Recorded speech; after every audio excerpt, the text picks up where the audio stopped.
Gipadayag gikan sa langit ang kapungot sa Dios batok sa tanang pagkadili Dios non ug pagkadautan sa mga tao nga nagsanta sa kamatuoran pinaagi sa mangilad nga pagkinabuhi.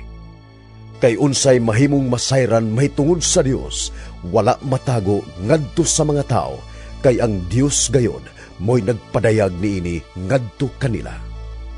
Sukad na buhat sa Dios ang kalibutan, tinaw kayo nga nakita diha sa mga butang nga gibuhat sa Dios ang iyang dili makita nga mga kinaiya nga mao ang iyang gahom nga walay katapusan ug ang iyang pagka-Dios.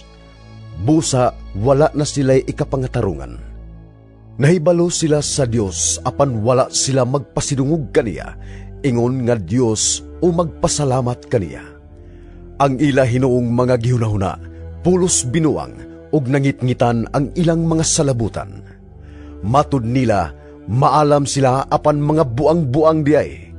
Imbis himayaon nila ang Dios nga walay kamatayon, mauna hinoy gihimaya nila ang mga larawan nga gibuhat sama sa dagway sa tao o sa mga langgam o sa mga mananap o sa mga hayop nga nanagkamang. Tungod niini gipasagdan na lang sila sa Dios diha sa malaway nga gitinguha sa ilang kasing-kasing ug gibuhat nila ngadto sa usag-usa ang salawayong mga butang. Gipulihan nila bakak ang kamatuoran mahitungod sa Dios ug mao ilang gisimba ug gialagaran ang binuhat sa Dios imbis ang magbubuhat nga mauntay angay daygon hangtod sa kahangturan. Amen. Tungod sa gibuhat sa mga tao, gipasagdan na lang sila sa Dios ngadto sa makauulaw nga mga kailibgon. Bisan gani ang mga babae wala magsubay sa naandang paggamit sa ilang pagkababay.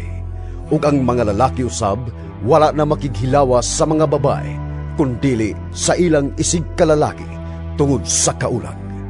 Ang isig kalalaki nagunay pagbuhat og talamayong mga buhat, busa nahiaguman nila ang silot nga angay kanila. Tungod kay ang mga tao wala man muilas sa Dios, gipasagdan na lang sila sa Dios diha sa mahugang hunahuna ug sa salawayong buhat. Napuno sila sa tanang matang sa kangilad, sa pagkadautan, sa kahakog, sa bisyo, sa kasina, sa pagpatay, sa panag-away, sa panlimbong ug sa kalaway. Manlibak sila ug magdinautay sa usag-usa. Nagdumot sila sa Dios, mga hambugil, mapahitason ug andakan. Tigmog na sila dautan ug musukol sa ilang mga ginikanan.